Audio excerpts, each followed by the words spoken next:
Assalamualaikum. Hai teman-teman, saya Dede Nora Sumirat dari jurusan Guru Kelas PGSD, PPG Prajabatan, gelombang 1 tahun 2023 dari Universitas Pakuan.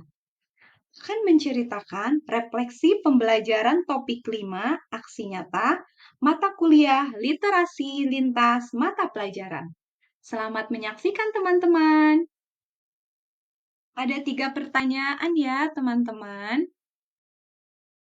Pertanyaan pertama, pemahaman baru apa yang Anda dapatkan setelah mempelajari konsep refleksivitas? Pemahaman baru yang saya peroleh setelah saya mempelajari topik 5, bahwa naratif literasi menjadi pengalaman baru bagi saya untuk mengembangkan diri menjadi seseorang yang memiliki jiwa literat. Pemahaman baru yang saya peroleh ini terdiri dari 2. Yang pertama yaitu tentang konsep refleksivitas. Konsep refleksivitas adalah konsep kesediaan individu untuk berbagi pengalaman, dukungan, dorongan, gagasan, dan perasaan dalam bidang literasi. Refleksi ini diperlukan dalam pengembangan literasi sebagai seorang guru. Adapun yang kedua yaitu pemahaman tentang konsep naratif literasi.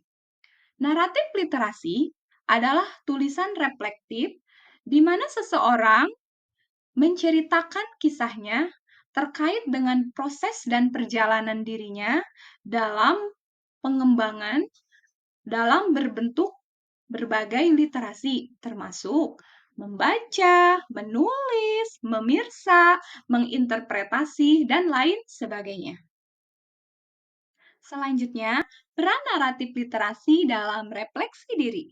Yang pertama, membantu seseorang untuk mendefinisikan dirinya sendiri dan apa yang menjadi impian dalam hidupnya, baik sebagai seorang individu maupun sebagai bagian dari komunitas. Yang kedua, membantu guru untuk mengajukan pertanyaan kepada dirinya sendiri tentang apa artinya menjadi seorang yang literat.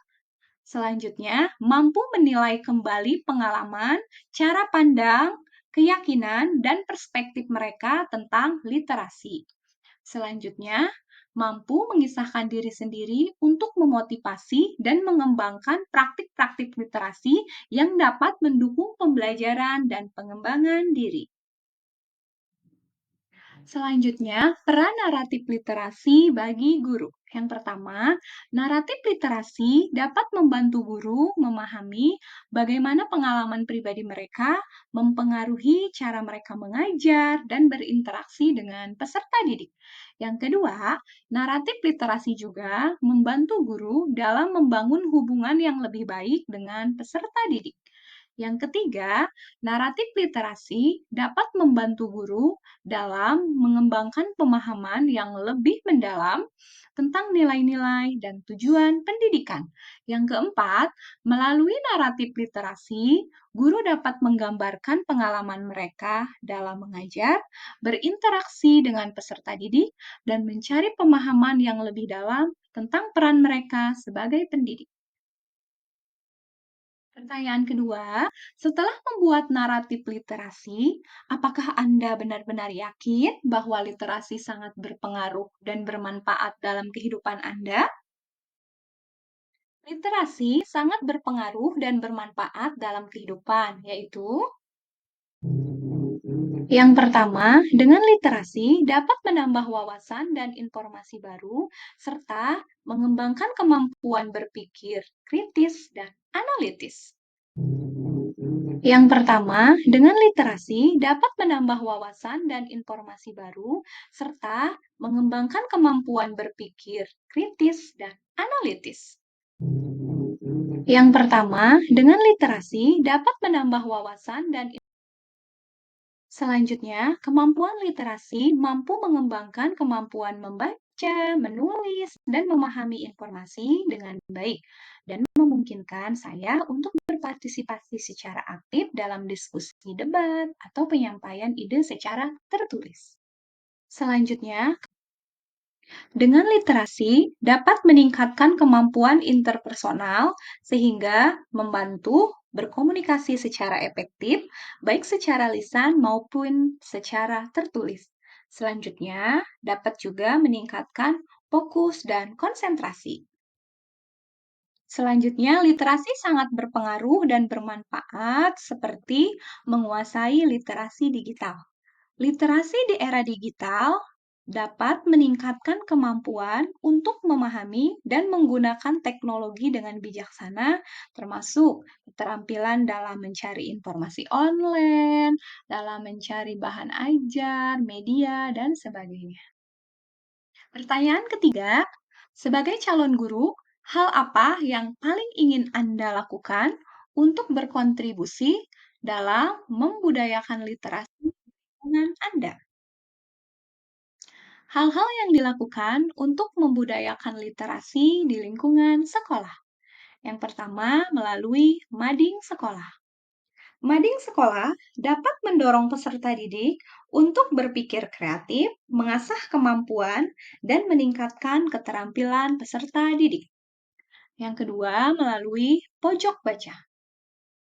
Menyediakan pojok baca yang terdiri dari beberapa buku bacaan seperti buku fiksi atau buku non-fiksi sebagai sarana untuk meningkatkan literasi dan mendukung program literasi di sekolah. Yang ketiga yaitu literasi visual. Penggunaan strategi literasi visual dalam pembelajaran seperti dengan menerapkan metode presentasi yang mampu menumbuhkan kemampuan literasi peserta didik dalam menyampaikan informasi secara lisan di dalam kelas dalam kegiatan proses pembelajaran. Yang keempat, dengan cara menempelkan hasil karya peserta didik. Adapun tujuan dari menempelkan hasil karya peserta didik adalah untuk memotivasi peserta didik agar dapat menghasilkan hasil karya yang paling terbaik. Selanjutnya, yang kelima yaitu belajar di perpustakaan. Dengan belajar di perpustakaan, peserta didik mampu mendapatkan informasi yang beragam sesuai dengan apa yang ingin peserta didik dapatkan. Selanjutnya, yang keenam yaitu melalui pembiasaan membaca 15 menit. Melakukan pembiasaan membaca 15 menit sebelum pembelajaran berlangsung dapat membiasakan kegiatan literasi pada peserta didik.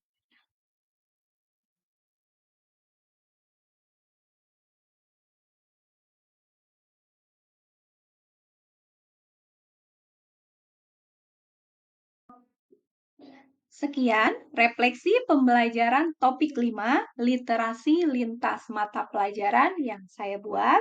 Semoga video ini memberikan manfaat bagi pendengar. Terima kasih. Wassalamualaikum warahmatullahi wabarakatuh.